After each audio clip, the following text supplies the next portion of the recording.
Chapter 2. Now the days of David drew nigh that he should die, and he charged Solomon his son, saying, I go the way of all the earth. Be thou strong therefore, and shew thyself a man, and keep the charge of the Lord thy God, to walk in his ways, to keep his statutes, and his commandments, and his judgments, and his testimonies, as it is written in the law of Moses, that thou mayest prosper in all that thou doest, and whithersoever thou turnest thyself. That the Lord may continue his word which he spake concerning me, saying, If thy children take heed to their way, to walk before me in truth with all their heart and with all their soul, there shall not fail thee, said he, a man on the throne of Israel. Moreover, thou knowest also what Joab the son of Zeruiah did to me, and what he did to the 2 captains of the hosts of Israel, unto Abner the son of Ner, and unto Amasa the son of Jether, whom he slew, and shed the blood of war in peace, and put the blood of war upon his girdle that was about his loins, and in his shoes that were on his feet. Do therefore according to thy wisdom, and let not his hoar head go down to the grave in peace. But shew kindness unto the sons of Barzillai the Gileadite, and let them be of those that eat at thy table.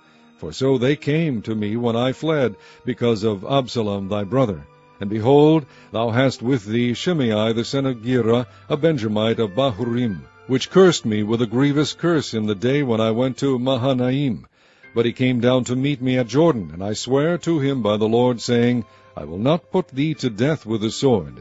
Now therefore hold him not guiltless, for thou art a wise man, and knowest what thou oughtest to do unto him. But his hoar head bring thou down to the grave with blood. So David slept with his fathers, and he was buried in the city of David. And the days that David reigned over Israel were 40 years. 7 years reigned he in Hebron, and 33 years reigned he in Jerusalem. Then sat Solomon upon the throne of David his father, and his kingdom was established greatly. And Adonijah the son of Haggith came to Bathsheba the mother of Solomon. And she said, Comest thou peaceably? And he said, Peaceably. He said moreover, I have somewhat to say unto thee. And she said, Say on. And he said, Thou knowest that the kingdom was mine, and that all Israel set their faces on me, that I should reign. Howbeit the kingdom is turned about, and is become my brother's, for it was his from the Lord. And now I ask one petition of thee, deny me not. And she said unto him, Say on. And he said, Speak, I pray thee, unto Solomon the king, for he will not say thee nay, that he give me Abishag the Shunammite to wife. And Bathsheba said, Well, I will speak for thee unto the king. Bathsheba therefore went unto King Solomon to speak unto him for Adonijah. And the king rose up to meet her, and bowed himself unto her, and sat down on his throne, and caused a seat to be set for the king's mother, and she sat on his right hand. Then she said, I desire one small petition of thee. I pray thee, say me not nay. And the king said unto her, Ask on, my mother, for I will not say thee nay. And she said, Let Abishag the Shunammite be given to Adonijah thy brother to wife. And King Solomon answered and said unto his mother, And why dost thou ask Abishag the Shunammite for Adonijah? Ask for him the kingdom also, for he is mine elder brother, even for him, and for Abiathar the priest, and for Joab the son of Zeruiah. Then King Solomon sware by the Lord, saying, God do so to me, and more also, if Adonijah have not spoken this word against his own life. Now therefore, as the Lord liveth, which hath established me, and set me on the throne of David my father, and who hath made me an house, as he promised, Adonijah shall be put to death this day. And King Solomon sent by the hand of Benaiah the son of Jehoiada, and he fell upon him that he died.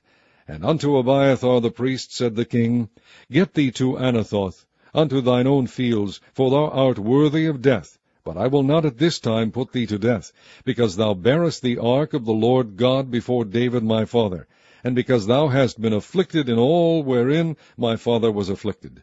So Solomon thrust out Abiathar from being priest unto the Lord, that he might fulfill the word of the Lord, which he spake concerning the house of Eli in Shiloh.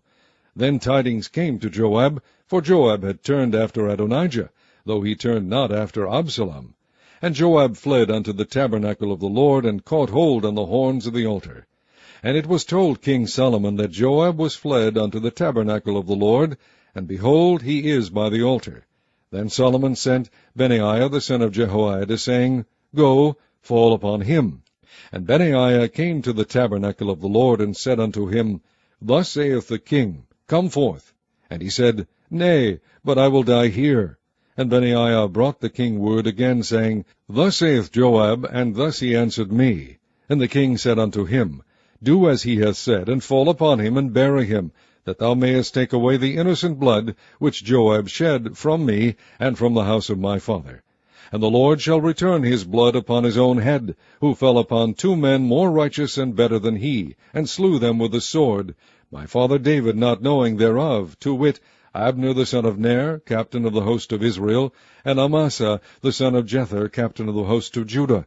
Their blood shall therefore return upon the head of Joab, and upon the head of his seed forever. But upon David, and upon his seed, and upon his house, and upon his throne, shall there be peace forever from the Lord. So Benaiah the son of Jehoiada went up, and fell upon him, and slew him, and he was buried in his own house in the wilderness. And the king put Benaiah the son of Jehoiada in his room over the host. And Zadok the priest did the king put in the room of Abiathar. And the king sent and called for Shimei, and said unto him, Build thee an house in Jerusalem, and dwell there, and go not forth thence any whither. For it shall be that on the day that thou goest out, and passest over the brook Kidron, thou shalt know for certain that thou shalt surely die. Thy blood shall be upon thine own head. And Shimei said unto the king, The saying is good, as my lord the king hath said, so will thy servant do. And Shimei dwelt in Jerusalem many days. And it came to pass at the end of 3 years that 2 of the servants of Shimei ran away unto Achish, son of Maacah, king of Gath. And they told Shimei, saying, Behold, thy servants be in Gath. And Shimei arose, and saddled his ass, and went to Gath to Achish to seek his servants. And Shimei went, and brought his servants from Gath. And it was told Solomon that Shimei had gone from Jerusalem to Gath, and was come again. And the king sent and called for Shimei, and said unto him, Did I not make thee to swear by the Lord, and protested unto thee, saying, Know for a certain, on the day thou goest out, and walkest abroad any whither, that thou shalt surely die? And thou saidst unto me, The word that I have heard is good. Why then hast thou not kept the oath of the Lord, and the commandment that I have charged thee with? The king said moreover to Shimei, Thou knowest all the wickedness which thine heart is privy to, that thou didst to David my father. Therefore the Lord shall return thy wickedness upon thine own head. And King Solomon shall be blessed, and the throne of David shall be established before the Lord forever. So the king commanded Benaiah the son of Jehoiada, which went out, and fell upon him that he died. And the kingdom was established in the hand of Solomon.